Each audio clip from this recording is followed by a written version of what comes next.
and Ezekiel as co-MVPs, that's not going to happen, though. Based on what you're hearing out there, that's not going to happen. They're going to give it to Tom Brady or Matt Ryan. I had no problem with Matt Ryan getting it. Matt Ryan played fantastic this year for the most part. Obviously, big things this year for the Falcons, getting a number 2 seed. I think Matt Ryan deserves it just as much as anybody out there. But I think, based on the direction the wind's blowing, man, I think they're going to get us award to Tom Stinking Brady.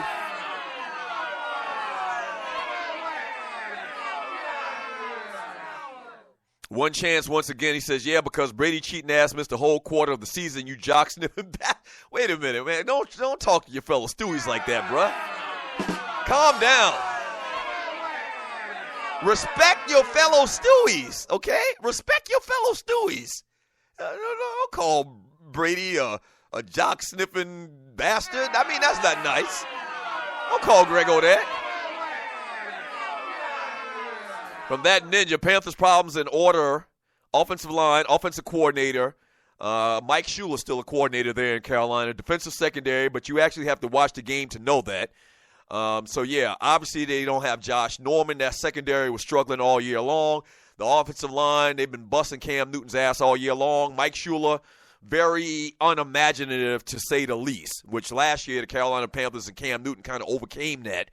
But this year it seems like he's regressed talking about Mike Shula. So I agree with you a lot of your points. But listen, man, there's a lot of blame to go around. I think part of the blame goes around, you could have added to your list, is Cam Newton. Yeah, Cam Newton, his attitude, especially the last couple of weeks of the season, bruh, was absolutely horrible. Like, not good at all. Not good at all. From Grego, laugh out loud, one chance. I don't care about damn Cam, but I think something was wrong with that organization this past year. Oh, something was definitely wrong with him. And I just talked about it. We just talked about all of the things. We listed the things that were wrong with the Carolina Panthers this year. And once again, part of the blame, I'm sorry. And I have to say this every time I talk about this situation with Carolina and Cam Newton. Nobody else supported, believed in Cam Newton more than me as far as media. Nobody else. But I got to call a spade a spade. I played sports for a long, long time. And I've never seen somebody act like Cam Newton acted last week and this weekend from what I can understand. Man didn't want to be out there. And that's a shame. That's a shame. All right, when we get back from the break, man, we'll talk more about some NFL. And we got to get to this college football. We got bonus stew today. We'll go to 12:30 p.m. Eastern time because of the stinking-ass gremlins. I had to go see a man about a horse. I had to cancel my horse appointment and all of that. But we will go to 12:30 today. Back in 3 minutes. This is the Doug Stewart Show.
Welcome back to the show. Man Monday, January 2nd, 2017. Happy New Year to all of the Stewies out there, man. We made it. We made it another year.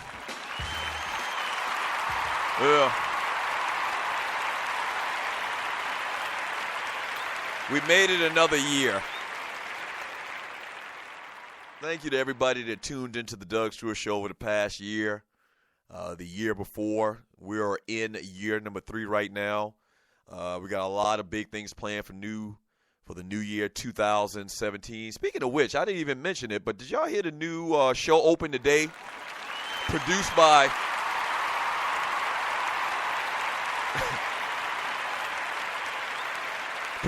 the great Tree, the Tree of Life, former producer to the Doug Stewart Show. She actually moved out to California, but this is what she does. She still does production, voiceovers. I guess she went out there to get closer to Hollywood or whatnot, but actually Tree produced the new show open for 2017. This is a good opportunity to play it again. Run it again, Waterhead. Run it again. Yo, check this out. Wait till they pick up the phone. Check this out. Hello, Puppet Factory. Yeah. Can I speak to Dan Patrick or Colin Cowherd or Skip Bayless or that ninja Stephen A. Smith? Nah, bruh. They not here. Hey, yo, tell them. Dougie Stewart and the Stewie said, since they think they show hot and they sports talk, guy talk soldiers, tell them we'll go to war.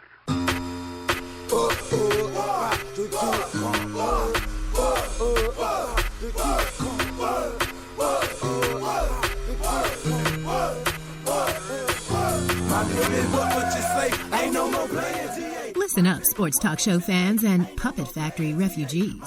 Tired of predictable rants, relentless bullfish, and politically correct propaganda? No worries. Doug Stewart to the rescue. Oh, punk-ass Tom Brady? The police think they can shoot a ninja in the back just because he's a ninja? I say, that. Yes, sir. Get the hell out of here with that scripted sports talk radio, because you just entered the TDSS zone. Ball peanuts for you. Tell the truth and shame the devil. I don't know what they want from me, man. I feed them, and I clothe them, and I rejuvenate them. That's inflation, baby. Buckle up, boys and girls, and get ready to ride raw with the realest, trillest sports and guy talk show in the world. This is the Doug Stewart Show.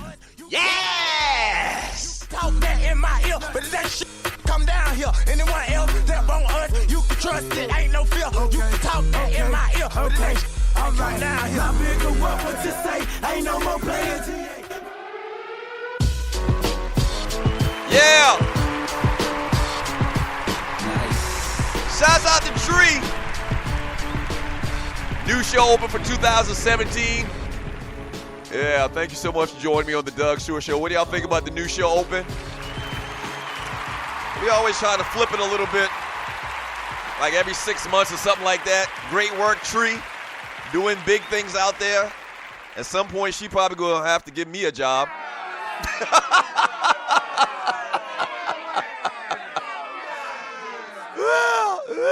She going to have to give me a job because she's doing big things out there, man. Shouts out to the great Tree of Life. I know she's listening right now to hear her work. Yeah. But thank y'all.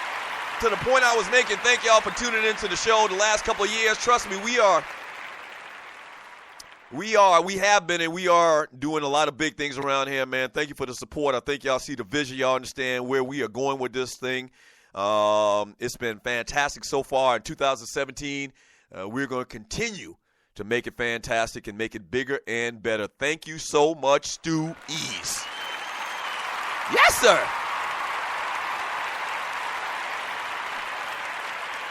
Yeah. Hey, in a game that couldn't have gone worse, man, for the Oakland Raiders, Matt McGloin suffered a shoulder injury.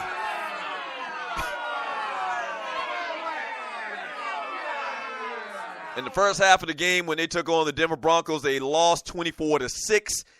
Denver had absolutely nothing to play for. Gary Kubiak informed his players in an emotional post-game locker room conversation that he's stepping away for health reasons.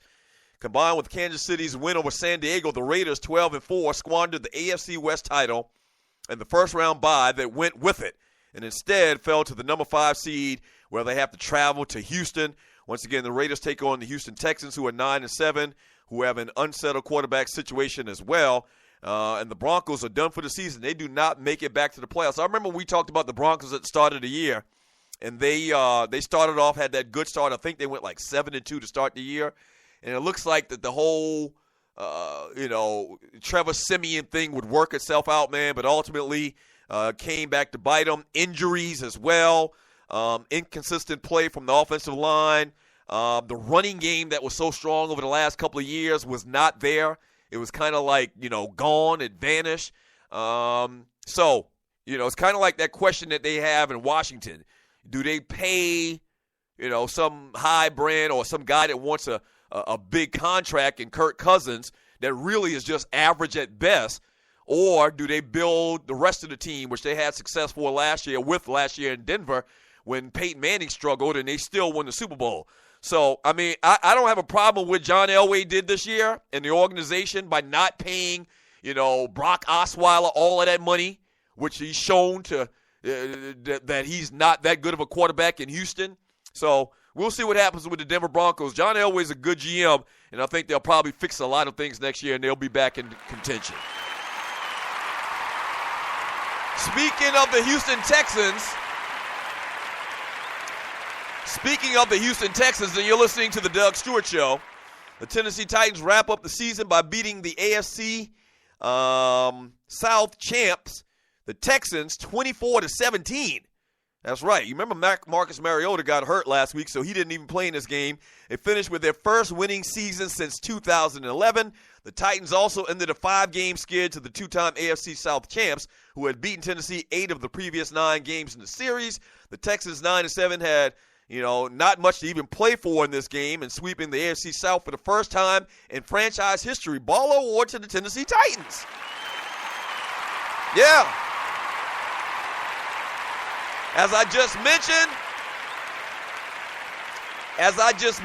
the Texans are hosting an AFC wildcard game against the Oakland Raiders.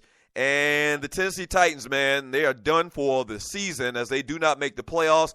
But a lot to build upon. Once again, Marcus Mariota seemed like that he became more and more comfortable as a quarterback in the NFL, did a lot of good things, a lot of positive things. He has to get better, heal up, and the Titans, man, look to move forward next year in the next season. How about the Kansas City Chiefs and the San Diego Chargers? The Chiefs finish off their domination of the division when they